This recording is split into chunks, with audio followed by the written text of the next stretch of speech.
Sejam muito bem-vindos à estação de Comendador Soares, Nova Iguaçu, periferia da região metropolitana do estado do Rio de Janeiro.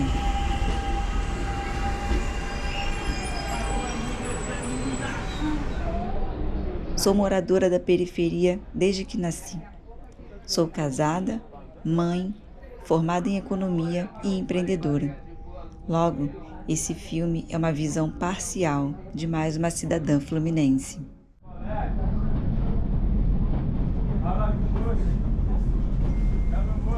Busquei fazer uma pesquisa com depoimentos de mulheres com diferentes visões de diferentes territórios, oportunidades, classes sociais e idades.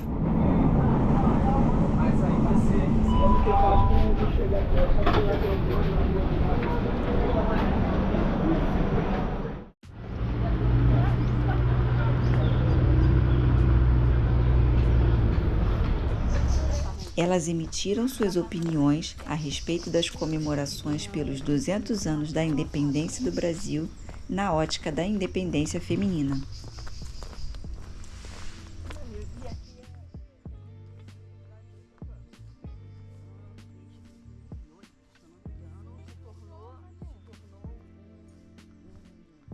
As perguntas que fiz a cada uma delas foram: o que você comemora nos 200 anos de independência do Brasil que colaborou no processo da nossa independência feminina? E qual barreira ainda nos impede de sermos plenamente independentes? Independência eu quero comemorar.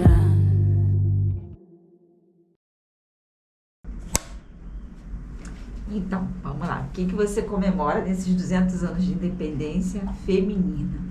Eu comemoro a autonomia das mulheres de terem conquistado a possibilidade de falarem por si e por outras mulheres. E não que falem sobre elas, sobre seus corpos, sobre seus desejos, sobre seus futuros, como foi em grande parte da história da humanidade. E aí, assim, no plural, porque a gente também tem que pensar mulheres no plural, né? São mulheridades, como a gente diz hoje, né? Essa diversidade de mulheres, diversidade com relação à idade, à geração, a territórios de pertencimento, a nacionalidade. Isso é fundamental, né? Quando a gente pensa a história assim, do corpo feminino, a gente vai encontrar homens falando sobre o corpo feminino e pensando o corpo masculino como padrão. Então a mulher, de uma certa forma, já estava ali numa direção de desvio, de anormalidade, né? De fora daquele enquadramento masculino sobre o que era o normal, né? A régua de quem é esse ser é o homem. E o que foge daquilo muitas vezes é associado à normalidade. A gente pode ver isso na literatura, a gente pode ver isso nas artes, né? Então são as mulheres, por exemplo, as histéricas do século XIX, sobre as quais Freud escreveu, e muito da psicanálise vem da construção sobre essas mulheres, né? Mulheres que eram internadas como loucas, né? Mulheres que iam para conventos compulsoriamente, por não atender determinados padrões, determinadas normas e moralidades sobre o que desejavam, sobre como viviam, né? Então eu comemoro essa possibilidade que a gente tem hoje construída, conquistada, negociada, de podermos falar sobre nós, por nós, e também cada uma vai abrindo uma porta e uma possibilidade para que outras se juntem e falem delas também. A educação é um passo gigantesco para você sonhar e descobrir o que é que você tem direitos, entendeu? Um povo que não é educado é um povo controlado, entendeu? É muito mais fácil controlar quem não sonha e não tem educação para ler, para refletir sobre as questões da vida, nem conhece a história nem nada, então é um povo submisso. Agora, como falar sobre o que se sente se você não é alfabetizado? Às vezes a gente pensa pouco sobre isso, né? Imagina a limitação de uma mulher, mãe, que não é capaz de ler a receita do remédio que o médico mandou, que não é capaz de ler uma placa de ônibus para saber para onde vai, que assina um contrato de trabalho que não teve a competência, a capacidade de ler e de compreender, mas também teve a vergonha de falar que não sabia ler e escrever. Para as mulheres brasileiras, os 200 anos da independência tem uma grande questão, que é a questão de que elas se educaram. O esforço delas, nosso, né, porque tô dentro, nós estamos todas nesse barco, foi vitorioso. Quer dizer, as mulheres comemoram 200 anos, elas em 1822 eram praticamente todas analfabetas e hoje elas têm uma educação, são a maioria das mulheres dos cursos superiores, tem uma educação compatível com o processo de desenvolvimento nacional e podem exercer qualquer cargo na República Brasileira. Isso é uma vitória das mulheres, não é o Estado. Não tem política para as mulheres. A política que vai aparecer para botar a sociedade, as pessoas do Brasil na escola já é na década de 90. É com o Fernando Henrique Cardoso que nós vamos conseguir botar 93% das crianças na escola. Isso está complementado com os governos Lula. Quer dizer, é o governo do Fernando Henrique e o governo Lula que vai trazer as 98% das crianças para a escola. É preciso que as crianças vão à escola para poder aprender a ler, a escrever e a somar. Entendeu? A escola é vital. Mas isso você percebe como isso é uma questão que a sociedade brasileira, ao longo do tempo, pouco se ocupou. Uma coisa importantíssima é a lei de cotas, e foi uma mulher, a nossa ministra, a reitora da UERJ, da Universidade Estadual do Rio de Janeiro, que ousadamente, em 2001, promoveu uma lei de cotas por cor na universidade. E isso pegou fogo no Brasil inteiro, e eu diria que as cotas hoje é uma vitória da nossa República, que está completando, da República que tem menos tempo, 130 e poucos, mas do Estado brasileiro, que tem 200 anos, né, que está completando 200 anos em 2022. E hoje o campus da universidade é um campus que tem brancos, pretos, tem todas as cores, é colorido e alegre. Então essa é uma vitória.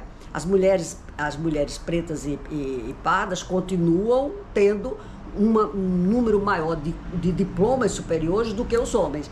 Mas o avanço é tão grande que quando eu tenho um trabalho que foi com os dados de 2005, a gente só tinha 2% das pessoas com curso superior do Brasil que se declaravam pretas e pardas, negras.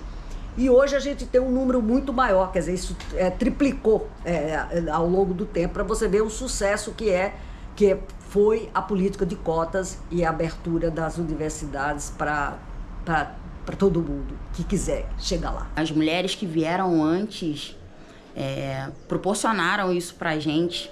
Se hoje, em 2022, uma mulher pode estar numa faculdade, seja através do sistema de cotas ou não, e isso é uma conquista muito grande. Isso é uma coisa que, na minha família, só a minha geração que está em peso, né? Conseguindo ingressar na universidade, poder se formar, poder ter uma profissão, não ficar restrito só ao serviço, ao trabalho do lar, o que não é problema nenhum, né? Ser a mulher do lar. Mas hoje em dia a gente tem essa escolha, a gente tem essa opção. A gente vem conquistando isso pouco a pouco.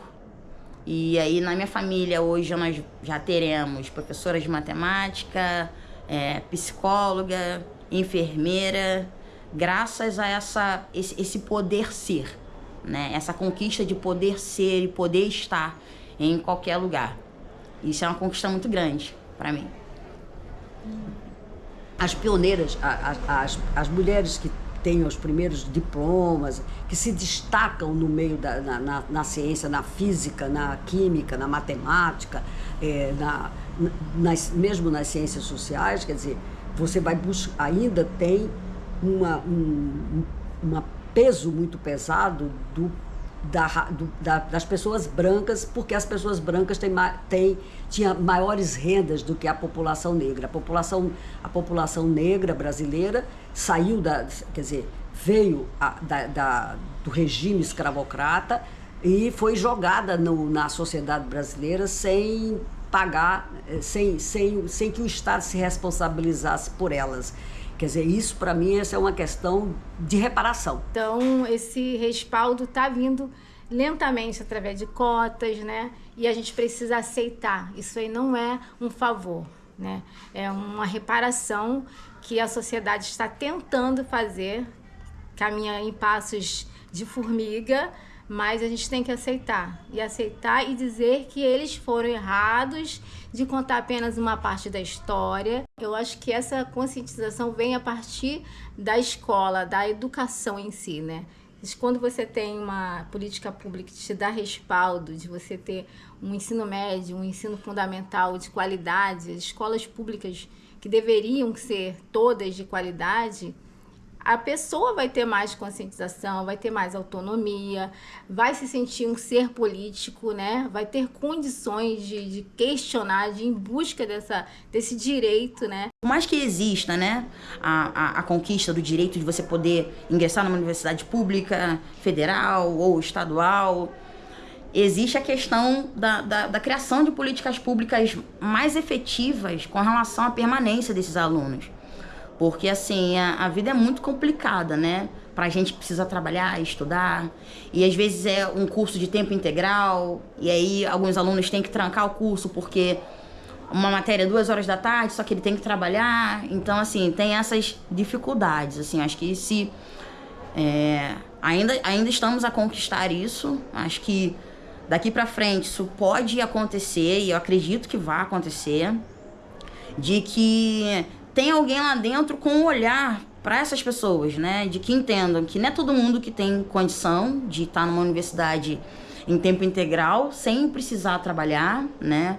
Então, que as políticas públicas sejam criadas e tenha efetivação delas para que a gente possa tomar também esse direito, né? Porque é um direito nosso, o direito da permanência. Que isso também seja um direito, né? Uma conquista que também está relacionada à independência, né? Se você consegue algo, consegue se manter ali, você conquista tudo. Não tem nada que te impeça de fazer nada, porque com a força que a gente tem, a coragem e dedicação, a gente consegue qualquer coisa. A luta pela educação, eu diria que a gente venceu. As mulheres brancas, as mulheres pretas, raças, essa luta está vencida. E as cotas tiveram um papel importantíssimo nessa discussão, nessa questão toda, mas a gente venceu. Agora a gente precisa vencer que o diploma permita que uma mulher e um homem ganhem iguais. Essa é a nossa luta. Salário igual para trabalho igual. Eita, voltou ao século XIX. Parece que não sai. Mas é assim, a vida é um rio que a gente vai avançando.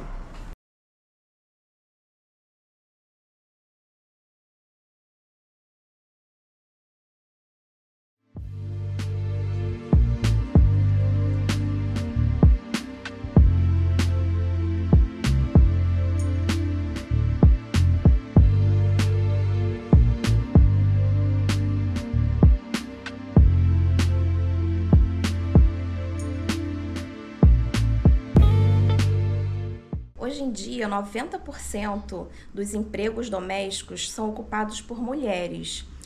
Elas são empregadas domésticas, babás, cuidadoras de idosos, jardineiras, entre outros.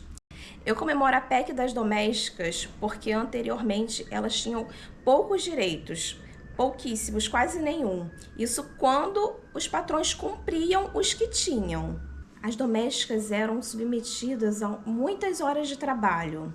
Quando engravidavam, por exemplo, eram mandadas embora, simplesmente descartadas e substituídas por outra empregada. Não tinham nenhum apoio ou segurança financeira. A minha primeira comemoração é, sem dúvida, ter comprado a minha casa própria, porque foi através da PEC das domésticas que eu tive a minha carteira assinada e todos os benefícios que me desse o amparo para poder fazer isso.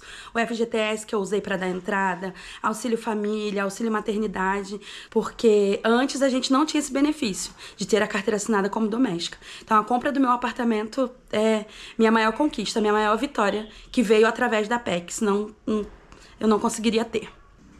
A PEC das domésticas foi transformada em lei em 2015, trazendo uma ampliação dos direitos trabalhistas para as domésticas. Por exemplo, se ela trabalhar mais que 8 horas por dia, ela vai ter direito a horas extras. Se trabalhar à noite, vai receber adicional noturno. A doméstica que engravidar vai ter direito à licença maternidade. Quando for demitida, vai receber o FGTS com a multa e vai ter direito ao seguro-desemprego. Essas garantias chegaram um pouco tarde porque existia o estigma de que a empregada doméstica fazia parte da família. E tendo a proteção familiar, não precisaria de direitos trabalhistas. E essa lei foi tentando passar durante muito tempo e não passava porque quando era colocado em pauta, era alegado ainda que os patrões não teriam condições de manter a doméstica com os novos direitos e teriam que demiti-las. E isso ia acarretar um grande número no desemprego. O nosso combinado era eu dormir uma vez por semana e para economizar na passagem, né? E isso eu achava que estava tudo bem. Mas foram passando os dias e eu ia fazendo papel de babá, de cozinheira, buscava as crianças na escola. Tudo isso entrava como hora extra e eu não cobrava, porque o meu patrão me ajudava muito, presenteava meu filho, me presenteava. Então acaba que na hora de cobrar a gente fica até sem graça, né? Tipo, poxa, mas é tão bonzinho pra mim. E aí eu vou ter coragem de cobrar 1 hora, 2 horas que eu fiquei a mais. E nunca era 1 ou 2, né? O meu horário de sair era às 5 e eu trabalhava até às 11, meia-noite. E era assim. E hoje em dia, após muito se falar sobre o assunto, as domésticas estão ficando mais conscientes. Então, quando uma não tem carteira assinada, ou ainda que tenha, o empregador não esteja cumprindo todos os direitos, esteja burlando, ou seja, não pagando uma hora extra quando ultrapassa do horário, ou ainda que não pague as férias corretamente, elas estão buscando seus direitos judicialmente.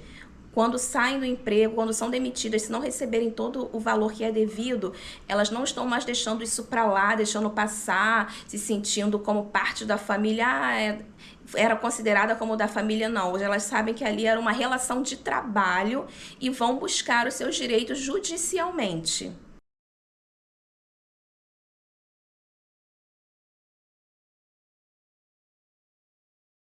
Ela buscou a sua competência e aí, ao longo dos tempos, as mulheres puderam obter mais espaço no mercado de trabalho.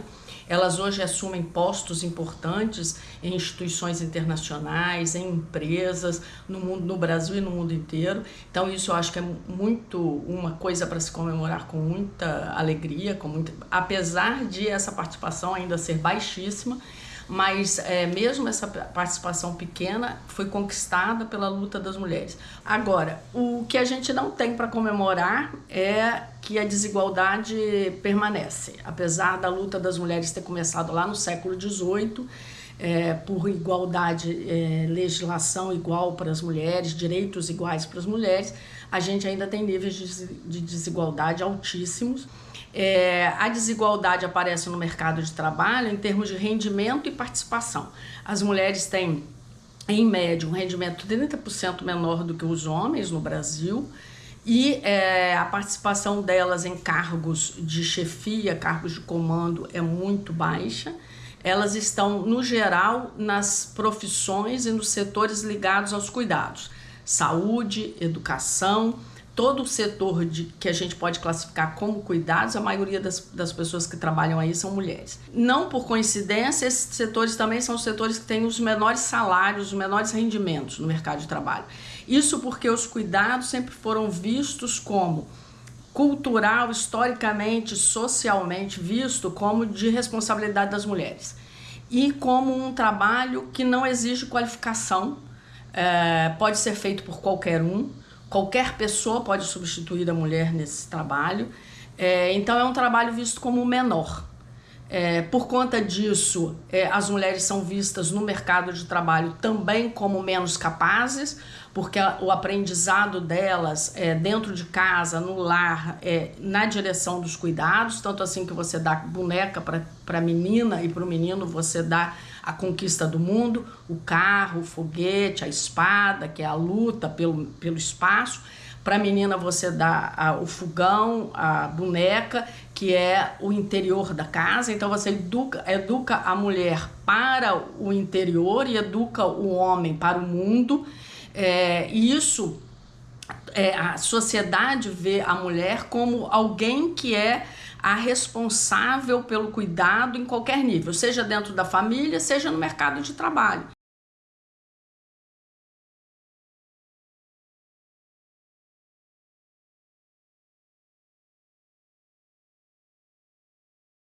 Mais de 70% do emprego na saúde na América Latina e no Brasil também é ocupado por mulheres, mas quando você chega nos cargos dentro do setor de saúde, nos cargos com maiores salários, aí a maioria passa a ser homem. As profissões com maiores rendimentos, os homens estão mais presentes do que as mulheres, e isso tem a ver com um preconceito que é culturalmente reforçado, né, socialmente, historicamente reforçado, as mulheres para os cuidados, os homens para o mundo.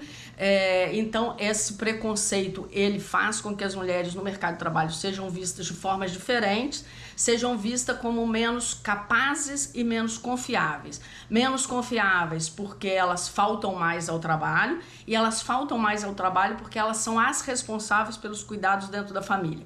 Então, as famílias com filhos pequenos, quando a criança fica doente, no geral é a mulher que vai faltar ao trabalho, ao emprego, e não o homem. Então ela é mais faltosa, olhando pelo olhar da empresa, a mulher é mais faltosa. Ela é quem atende as pessoas idosas na casa quando tem problemas, ficaram doentes, teve uma queda, sofreu uma queda, precisa de uma atenção especial. Alguém ficou doente, é a mulher da família que vai cuidar dessa pessoa. Então é ela que vai sair do trabalho mais frequentemente. O homem vai ser visto como tendo um emprego, como chefe de família, tem um emprego que é mais valoroso do que o da mulher. Então ele não pode faltar, ele não pode fazer o atendimento do cuidado. Isso é algo que é reforçado frequentemente na nossa sociedade. E as mulheres, então, elas perdem as oportunidades, elas são, não são cogitadas por cargos de chefias, porque a gente não olha para as mulheres como passíveis de poderem trabalhar 8, 10 horas por dia. Agora, a gente tem que pensar também que para as pessoas trabalharem, para o homem trabalhar 8, 10 horas por dia, tem alguém atrás dele fazendo todo o trabalho de cuidado na família dele, na casa dele. Mantendo a casa arrumada, fazendo comida, lavando a roupa. Alguém está levando a criança para a escola, trazendo a criança da escola, cuidando da criança quando ela está doente, cuidando da pessoa idosa dessa família. Então, a questão do cuidado era uma questão velada, escondida na sociedade, e a pandemia, se teve algo de bom, se a gente pode dizer assim, que é meio absurdo, né, em relação a essa doença, mas se teve algo de bom foi destacar, trazer, evidenciar a importância, a essencialidade dos cuidados para a vida das pessoas e para a criação, para a geração do bem-estar das pessoas. A forma como os cuidados são tratados na sociedade, eles geram e permanecem desigualdades, porque as famílias pobres vão ter menos acesso aos cuidados, as crianças das famílias pobres, as pessoas idosas das famílias pobres têm menos acesso aos cuidados, porque as pessoas estão tentando trabalhar e receber renda.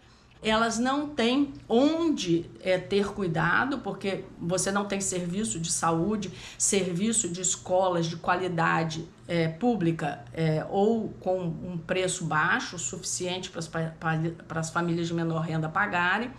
Então isso mantém a desigualdade e reproduz a desigualdade. A gente cria um ciclo vicioso em que as famílias pobres não conseguem sair desse ciclo de pobreza, porque as crianças não têm acesso a uma escola boa, nem a um cuidado suficiente, necessário, de qualidade.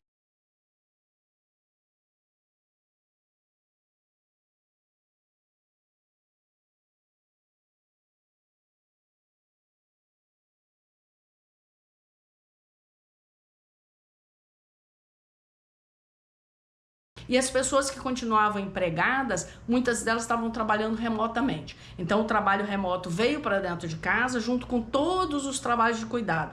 E a divisão natural do cuidado a mulher se encarrega dos cuidados, então a mulher arcou com o trabalho remoto quando ela não perdeu o emprego e somou ao trabalho remoto o trabalho dos cuidados.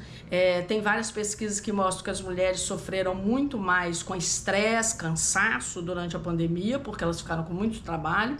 Muitas mulheres desistiram do trabalho remunerado porque elas não davam conta do trabalho remunerado mais do trabalho de cuidados, então elas optaram por sair do trabalho remunerado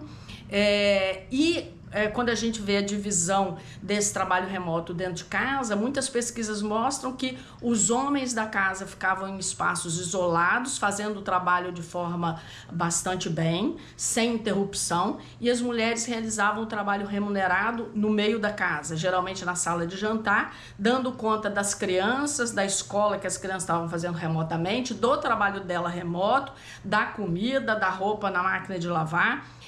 Esse excesso de trabalho que as mulheres vivenciaram durante os períodos de fechamento e de isolamento social foi reportado no mundo inteiro, tem pesquisas mostrando isso de forma mais detalhada, e foi geral. As economistas feministas têm trabalhado muitíssimo para que a teoria econômica assuma que cuidados é trabalho. Isso ficou evidente na pandemia, cuidado é trabalho, demanda tempo. Então, no geral, a mulher cai no mercado de trabalho para um emprego de meio expediente, para um emprego informal, um emprego que ela consiga fazer a partir de casa, tomando conta das crianças, lavando a roupa, cozinhando e fazendo o trabalho dela. Então, no geral, as mulheres têm um rendimento menor no mercado de trabalho, além do preconceito, também porque elas não conseguem participar plenamente do mercado de trabalho.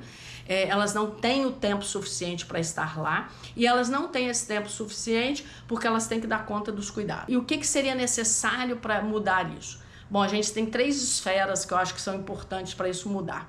Primeiro, dentro das famílias, a divisão entre homens e mulheres do trabalho de cuidado dentro das famílias. Começar uma mudança cultural para as pessoas encararem o trabalho de cuidados como de todo mundo. Então, acho que o primeiro é uma mudança cultural. Segundo, que também envolve uma mudança cultural, mas uma mudança social importante, que é o papel do Estado como implementador de novas legislações, legislação que puna o preconceito, com o intuito de reduzir e acabar com o preconceito. Mulher é menos capaz, mulher não pode assumir cargos de chefia, mulher não é tão boa no mercado de trabalho nas funções tais e tais como os homens. Eliminar essa cultura e punir via legislação, mas além disso o Estado tem um papel fundamental na redução da desigualdade de gênero, que é o Estado criar serviços públicos de qualidade que beneficiem a participação da mulher no mercado de trabalho de uma forma mais igualitária que a dos homens. Como isso? Por exemplo, as escolas, o Brasil está atrás mundialmente nas escolas, não só porque tem um número de horas-aulas muito baixo, mas além de ter um número de horas-aulas baixo, isso prejudica mais as mulheres do que os homens, porque são as mulheres que tomam conta das crianças quando elas saem da escola. Então, escolas, principalmente até os 14 anos, e creches integrais seria, eu acho, a política pública número 1 para reduzir desigualdade. Não só desigualdade de gênero, desigualdade de raça também. Porque quando a gente olha, as pessoas mais pobres são as pessoas não brancas e mulheres. A pobreza, ela não é igualitária, a pobreza é feminina e é negra. Então, reduzindo, aumentando, melhorando a qualidade das escolas públicas, escolas e creches de tempo integral, libera as pessoas para o mercado de trabalho numa primeira etapa. E escolas de boa qualidade, escolas públicas de boa qualidade, faz com que as pessoas formadas nessas escolas, elas entram no mercado de trabalho melhor, porque elas estão melhor formadas. Hoje a gente tem escolas públicas de qualidade que são destaques em várias áreas, mas são poucas, né? A gente precisava que todas fossem assim. No Brasil, a participação feminina no mercado de trabalho, que já é menor do que a dos homens, caiu para níveis de 1992. A gente andou 30 anos para trás. Ou seja, tudo que as mulheres tinham conquistado de abrir espaço no mercado de trabalho foi perdido. Vai começar tudo de novo. Então, as mulheres são as mais prejudicadas, e porque elas ganham menos, elas saem para ficar cuidando em casa, e porque elas cuidam, elas participam menos do mercado de trabalho e têm renda menor. Então, a gente não vai sair desse imbróglio. Então, a gente precisa de políticas públicas, por exemplo, escolas e creches de tempo integral. E precisa também de legislação e uma nova visão cultural e social das empresas também. As empresas entendem a pessoa empregada como alguém que não tem nada para fazer fora do trabalho. As pessoas não têm cuidados para fazer em casa, as pessoas não têm filhos para cuidar, não têm filhos para levar para a creche, trazer da creche, não tem pessoa idosa, a mãe, o pai, o avô que precisa de cuidado e essa pessoa precisa cuidar dela. Os cuidados estão fora da visão da empresa. A empresa quer receber uma pessoa prontinha e livre, 100% livre. Ela não tem nenhuma responsabilidade de cuidados. Então já existe todo um movimento no mundo e muita discussão para as empresas começarem a incluir maior flexibilidade de horário para todo mundo, para homens e mulheres. As mulheres, elas, porque têm uma licença maternidade maior, muitas empresas não querem contratar mulheres jovens. Não, ela já teve filho ou vai ter filho? Ah, essa pessoa já teve todos os filhos, não quer mais filho? Ótimo, eu contrato essa mulher. Não, ela tá jovem, ela vai casar, vai ter filho? Não quero. Porque quando ela tiver filho, ela vai ter licença maternidade, vai ficar muito tempo fora. Quando a gente tem licença maternidade e paternidade de pais e mães de mesmo tempo, de mesma duração, aí então no mercado de trabalho a gente chega igual. Então homens e mulheres não são diferentes, eles vão ter filhos, eles são jovens e vão ter filhos. E eles precisam do tempo. A reprodução da humanidade depende dos cuidados, não só para engravidar, mas para cuidar do bebê. Depois cuidar da criança até ela ficar independente, sozinha. Isso é um cuidado social, faz parte da sociedade, a gente tem que entender isso. E não imaginar que o cuidado acontece em algum lugar fora da empresa. Então a gente precisa de uma nova empresa, uma nova visão da empresa. E como é que a gente chega nessa nova visão? Não vai ser a partir da empresa, vai ser a partir de legislação, movimentos sociais, pressão novamente dos movimentos sociais, dos movimentos de mulheres que já fazem isso, mas que precisa de mais pessoas ser angariada para esse movimento a partir do momento que as pessoas entendem que isso não é uma demanda das mulheres, é uma demanda da humanidade.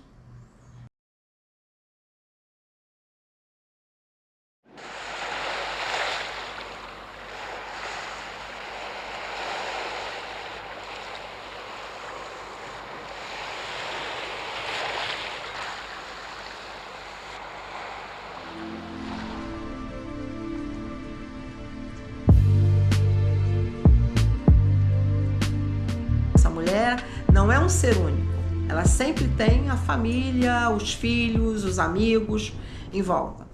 eu acho que foi um marco, os anos 70, que favoreceu a essa mulher planejar a vida dela.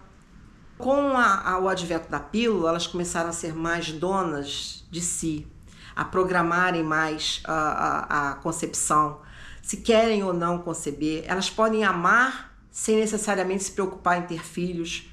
Os anos 80 vêm com as políticas públicas, com os programas. Em 83 surge o PAINSB, que é o Projeto de Assistência Integral à Saúde da Mulher, onde é colocado para essa mulher o que ela pode ter em relação à saúde pública. Então, ela vai ter acesso a anticoncepcionais gratuitos, ela vai ter acesso a palestras, ela vai ter acesso a coisas para descobrir o corpo dela e saber o que ela vai fazer, quais são os métodos que ela pode ter de anticoncepção. É importante a gente falar também que diminuir o número de abortos, porque quando você tem mais acessibilidade ao uso desses anticoncepcionais, você diminui os abortos. A gravidez na adolescência também há uma estatística de que houve uma melhora. É claro que junto a isso você tem que ter programas de saúde para que tenha palestra, para que haja divulgação, para que tenha um consenso, para que elas tenham essa noção da necessidade delas usarem esses métodos. E, juntamente com isso, nós temos o desenvolvimento tecnológico que favoreceu essa saúde da mulher. Então, o que a gente tem hoje é assim, e essa tecnologia é muito rápida. Nós temos hoje, já mais dos final dos anos 90, a capacidade de detectar um câncer muito precoce na mama de uma paciente. Ela tem isso pela mamografia, ela tem essa acessibilidade perante ao sistema público. Ela tem como tratar uma dor pélvica através de um diagnóstico de endometriose por métodos tecnológicos que a gente tem através dos exames de imagem, que hoje são disponíveis. Então, uma mulher que de hoje de 30 anos, quando a mãe dela estava grávida, ela não tinha as ultrassonografias, as coisas que a gente tem hoje para detectar uma malformação, para até mesmo se programar um abortamento consentido, porque até a 12ª semana, se você tiver uma gravidez incompatível com a vida, há um respaldo legal para que você possa fazer esse aborto. Então, isso tudo foi diagnosticado através dos recursos tecnológicos, né, das ultrassonografias, principalmente. Eu comemoro o avanço da medicina, porque trouxe melhorias para a saúde das mulheres, e também o SUS, porque nunca é demais lembrar a importância do SUS para a garantia da democracia e, consequentemente, para a melhoria na vida das mulheres e na saúde das mulheres. E, além disso, eu comemoro também as diversas iniciativas, sejam jurídicas ou políticas de saúde, com relação à atenção ao parto. Visando garantir um parto mais respeitoso e mais seguro para as mulheres, como a lei do acompanhante, a lei das doulas, as diretrizes para acompanhamento do parto normal, inclusive o Humaniza SUS, né, que busca humanizar o atendimento, e também a Rede Cegonha, que recentemente foi substituída no governo anterior pela Rame, o que foi considerado uma grande... que a gente perdeu muita qualidade, porque a Rede Cegonha é uma das políticas mais bem-sucedidas, né, do SUS, e era uma política que acompanhava da gestação ao parto, ao pós-parto e à saúde da criança, e ela foi substituída por essa Rame. E essas políticas de saúde, essas iniciativas, elas trouxeram à tona as questões relacionadas ao parto normal, ao parto humanizado e, consequentemente, à violência obstétrica. E tratar dessas questões na nossa sociedade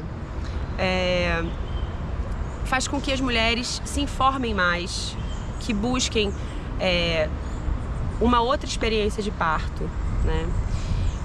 E aí, para falar do meu tema específico, que é a violência obstétrica, eu acho que foi de grande avanço e uma grande conquista nossa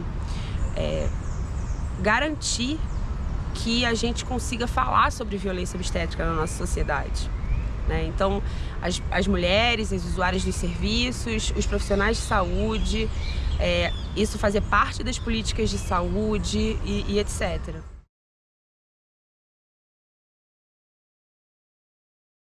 E aí poder falar sobre isso traz mais segurança, né, para as mulheres entenderem o que é normal, né, o que é respeitoso, o que é digno e o que não é, né, nessa experiência de parto.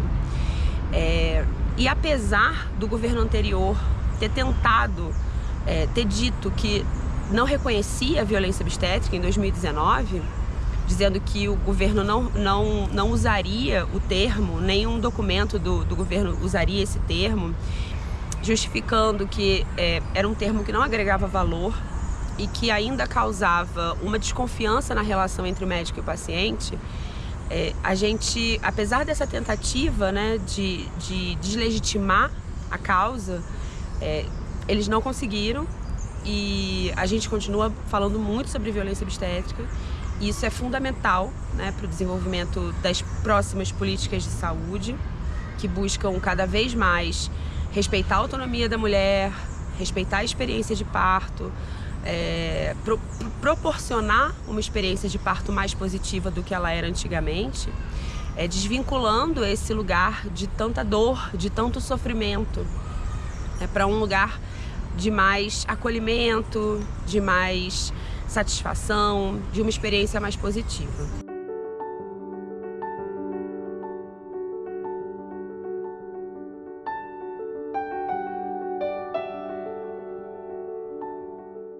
Para que a gente tenha autonomias, né, é preciso que a gente tenha autonomia corporal, que passa pela saúde sexual e reprodutiva, que passa por uma mulher poder decidir sem coerção sobre como, quando, quantos filhos e se quer, por exemplo, ter filhos e filhas, né? Que também coloca em cena a problematização de maternidades compulsórias, né?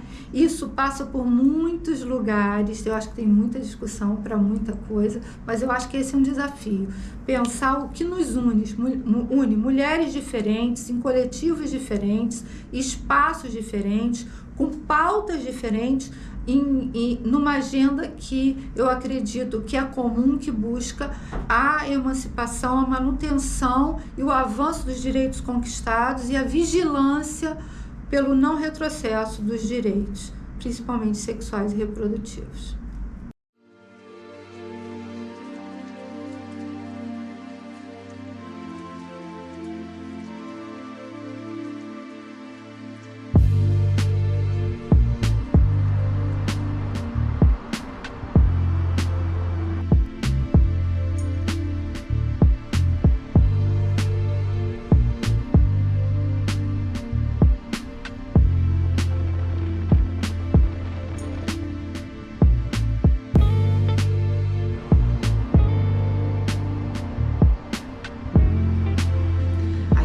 Tem hoje uma das 3 melhores leis do mundo que fala sobre a proteção à mulher, que é a Lei Maria da Penha.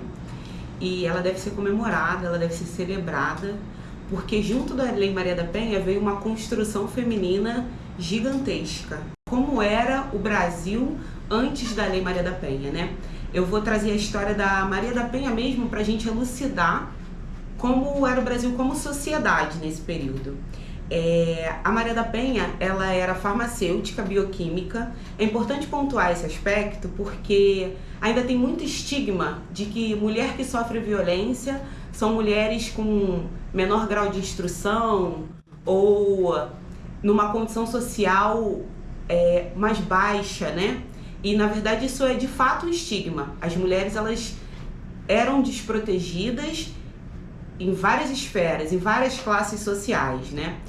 E ela começou a sofrer violência doméstica pelo marido dela, companheiro. E uma das violências domésticas, ela estava dormindo e ela levou um tiro que deixou ela paraplégica. Depois, na defesa, ela fez até um registro de ocorrência sobre isso, mas o marido alegou que foi um assalto e ficou por isso mesmo. Ela não foi amparada, ela não foi protegida. Numa nova tentativa de homicídio pelo marido dela, ela já paraplégica, com 3 filhos, aos 38 anos, ele levou a Maria da Penha para uma banheira, tentou afogá-la e eletrocutá-la. Então, e mais uma vez, a justiça brasileira atuou de forma omissa. A Maria da Penha, ela fez uma denúncia internacional, ela recorreu aos organismos internacionais e ela conseguiu com que o Brasil fosse condenado por negligência e omissão no caso do agressor dela, que não foi punido. Durante todo esse período, ele não foi preso, ele não foi punido. E parece absurdo, né, a gente contando essa história hoje, mas essa era a sociedade brasileira antes da Lei Maria da Penha.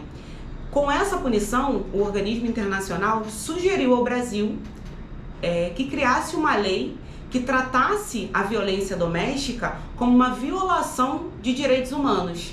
Então, em 2006, o então presidente Luiz Inácio Lula da Silva, ele promulga a Lei Maria da Penha e ele traz o direito da mulher, essa lei traz o direito da mulher, o aspecto de direitos humanos. Eu comemoro o fato de eu ter sido a primeira mulher negra de comunidade a denunciar um agressor e ele ser preso na Maria da Penha. Hoje a gente vê que tem uma dificuldade muito grande da denúncia por você morar em territórios, né, em comunidades, e as mulheres sentem medo porque elas falam, como é que a polícia vai subir aqui, né? Então, o fato de eu ter denunciado, eu encorajo hoje outras mulheres. E também ganhei a medalha Chiquinha Gonzaga por ter sido a primeira mulher a ter coragem. Então hoje eu, Tia Jo, enquanto mulher empoderada, enquanto sobrevivente 3 vezes de feminicídio, eu encorajo outras mulheres. Então a minha comemoração é o fato de ter tido coragem e morar em uma comunidade e ele ser denunciado e ele ser preso na Maria da Penha. Ter a certeza que não existe impunidade quando você se encoraja. Então hoje eu encorajo outras mulheres a fazer o mesmo. E a lei, ela transcende o aspecto punitivo. A lei ela é abrangente em outros aspectos. Ela faz uma ligação entre diversas áreas do direito, direito civil, direito do trabalho, direito de família, assim como vários eixos da sociedade. A lei também, ela vem ligando saúde, educação, assistência social. Então a gente tira apenas do direito penal esse aspecto apenas de punir o agressor. A lei ela vai trazendo mecanismos de prevenção para a violência doméstica, que geralmente segue um ciclo, né? A violência doméstica, ela basicamente se repete, a forma que ela começa e como ela termina. Quando o homem mata a mulher? Quando ela se posiciona sobre alguma coisa dentro do relacionamento, quando ela quer pôr fim no relacionamento. Então, como ela tem ainda esse papel de propriedade, o homem se sente no direito de matar. O programa Empoderadas é o maior programa de enfrentamento à violência contra mulheres e meninas do governo do estado do Rio de Janeiro. Eu dou curso de capacitação profissional para as meninas através da beleza, que é manicure, design, transista. E o Empoderadas não é só isso. A gente tem psicólogo, tem assistente social, tem a parte jurídica, que quando as meninas precisam de renovar a medida protetiva, elas estão juntas. A gente é parceiro das DEANs, da Patrulha Maria da Penha. E aí o que a Empoderada faz? A gente abraça essa mulher quantas vezes ela for denunciar e ela voltar para o agressor. Porque a gente costuma dizer que é um ciclo bolha. Ela está envolvida, o cara bate, mas aí ele dá uma flor, aí ele dá uma joia, aí ele leva para um jantar, leva para o hotel e ela pensa, não, ele estava nervoso, ele bebeu, daqui a pouco ele não vai fazer mais isso comigo. Até essa mulher se despertar e ela entender que ela está vivendo um ciclo de agressão e ela se encorajar a denunciar. Então, Empoderada hoje é uma família que ninguém larga a mão de ninguém e a gente está aí para poder mostrar para as mulheres que existe um mundo além daquele que ela está vivendo, que é nesse ciclo de violência. No Brasil, é normalizado a violência contra a mulher. Então, isso dá palco, dá amparo para esse tipo de fala. Em briga de marido e mulher, ninguém mete a colher. Roupa suja se lava em casa. Então a gente se retira do papel de transformação social. E a Lei Maria da Penha traz para a gente hoje a possibilidade de denunciar a violência doméstica que está acontecendo na casa da minha vizinha. Então a gente se torna agente da transformação social. Essa mudança que a gente precisa não depende apenas de uma lei promulgada. A lei está aí. E a lei, ela vem se transformando e se adaptando às mudanças sociais, né? Por exemplo, a Lei Maria da Penha, ela sofreu uma alteração, transformando o homicídio em feminicídio. Antes, a gente não tinha um parâmetro de quantas mulheres morriam por questão de gênero, porque a gente tratava tudo como homicídio. Então, hoje, como a gente nomeou o problema, a gente sabe que o Brasil é um dos países que mais mata mulheres por questão de gênero, por ser mulher. O direito da mulher é uma construção, é luta, é diariamente. Cada mulher, hoje, desde muito tempo e ainda hoje, no seu palco de atuação, tem um papel fundamental na luta pela independência feminina. Então nós hoje não precisamos apanhar para que a gente consiga denunciar, para ter uma medida protetiva e nos viver livre, porque o não é não. Então assim, não pode de hipótese alguma eles estarem soltos e nós presas. Nós somos livres para as nossas próprias escolhas.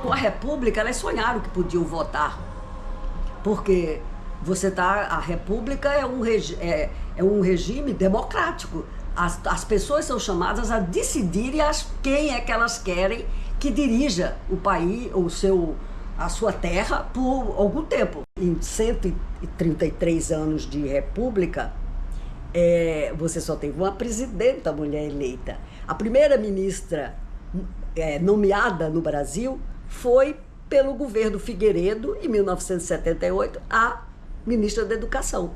Então, portanto, vocês têm uma ideia de como a política é um lugar de rejeição para as mulheres.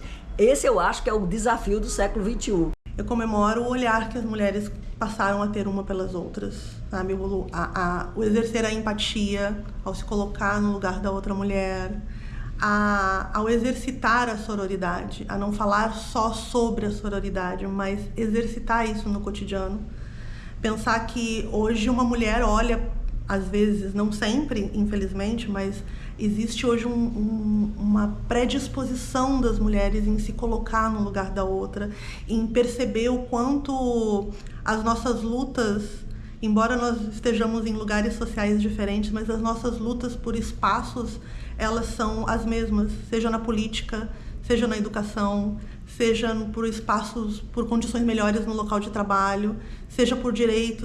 O Brasil, ele é um dos países que tem maior número de mulheres, em termos populacionais, são 52% da população de mulheres, e nós temos uma das mais baixas participação da mulher na política em relação aos outros países da América Latina.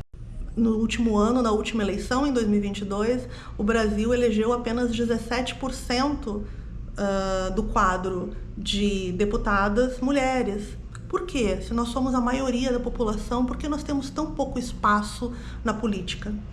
Muitas vezes, quando uma mulher decide entrar para a política, ela sente medo. Medo de falar, medo de se posicionar, medo de parecer ridícula, medo de se expor, né?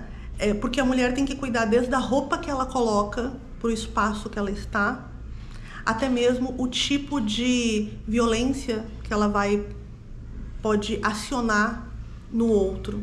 Buscar esse lugar, ela também enfrenta outros medos. Ser mulher muitas vezes é ter medos. E a gente precisa enfrentar esse medo, porque esse espaço precisa ser ocupado por nós. As mulheres, elas precisam ter espaços para fazer políticas públicas que venham acabar com essa disparidade que tem. Tanto, a gente fala muito no mercado de trabalho da questão salarial, mas não é só a questão salarial, é a questão de direitos, é respeito.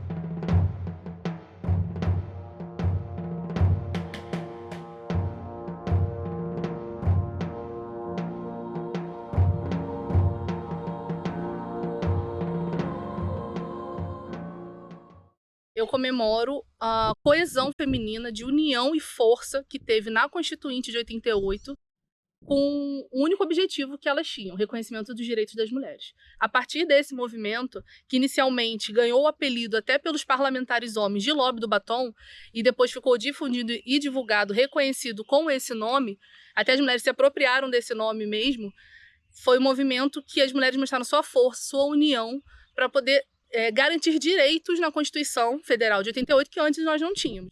Esse espaço para a mulher na política, ele é muito recente. São leis muito recentes. Nós estamos falando aí de 500 anos de história onde a mulher não tinha espaço na política. Então, esse espaço ele precisa sim ser conquistado. Por isso que também, quando eu disse, comemoro o olhar de uma mulher para outra mulher, é também que as mulheres entendam a importância da sua participação política. Não ficar restringindo, eu não gosto de política, mas você é um ser político. E, aliás, a mulher é a que mais faz política dentro de casa.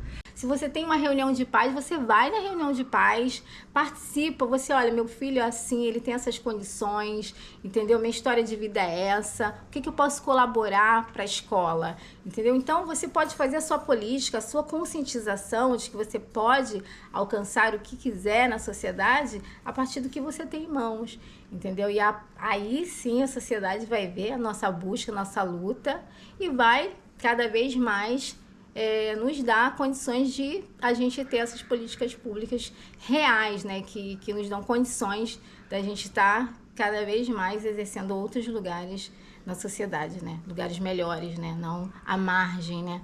da sociedade. Um dos avanços em termos políticos que nós tivemos nos últimos tempos foi a criação da Secretaria Nacional de Políticas para as Mulheres, que foi criada lá em 2003 e depois descontinuada, né, no governo anterior, que era uma secretaria com status de ministério, que teve um papel fundamental em várias conquistas que nós tivemos, né, nos anos 2000, a Conferência Nacional de Mulheres, né, a inserção da temática de políticas para as mulheres dentro do plano plurianual. Então, o fazer política também institucionalizada no Estado brasileiro. Será que os homens vão pensar em políticas públicas voltadas para mulheres? Provavelmente não, porque a gente já conhece o histórico disso, né? A gente aprende com a história. Então, o que a gente precisa é que mais mulheres adentrem no campo político, que se reúnam dentro dos coletivos, que vão mesmo às ruas e que façam políticas públicas. Então, de que forma isso pode acontecer? Com mais mulheres dentro do parlamento, com mais mulheres em cargos de gestão, com mais mulheres assumindo posições de liderança para que formule e execute políticas públicas voltadas para mulheres. A política não é feita somente na eleição, não é só de 2 em 2 anos quando a gente vai lá e escolhe um candidato, não é isso. A política é o nosso dia a dia. As nossas escolhas são escolhas políticas. Então, para que a gente de fato possa se olhar no espelho e pensar, somos mulheres independentes, somos cidadãs de direito e de fato possa o Brasil ser um país, um Estado democrático de direito, a gente precisa de igualdade, precisa de participação feminina. Então vem participar, porque só com os movimentos que a gente consegue de fato evoluir e quebrar todas as barreiras que existem aí na sociedade brasileira. Começa a independência com a assinatura de uma mulher. Nos 100 anos as mulheres botam a cabeça de fora, organizadas, vão se organizar nacionalmente para lutar pelo direito de votar e ser votada. E Em 2022, novamente, as mulheres estão na rua reivindicando mais direitos, igualdade salarial.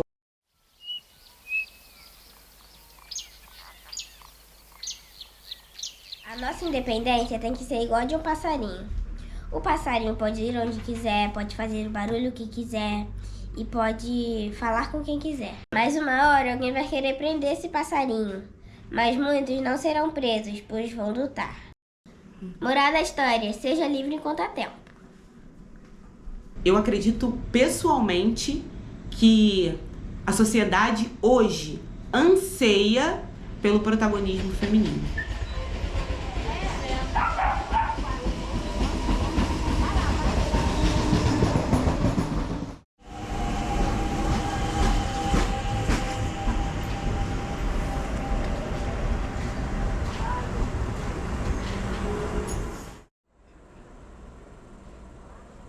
Com base em tudo que ouvi, tenho certeza de que nós mulheres devemos sim comemorar os avanços conquistados e fortalecer nossa coesão, já que entendemos que só assim continuaremos derrubando as barreiras que existem no nosso caminho.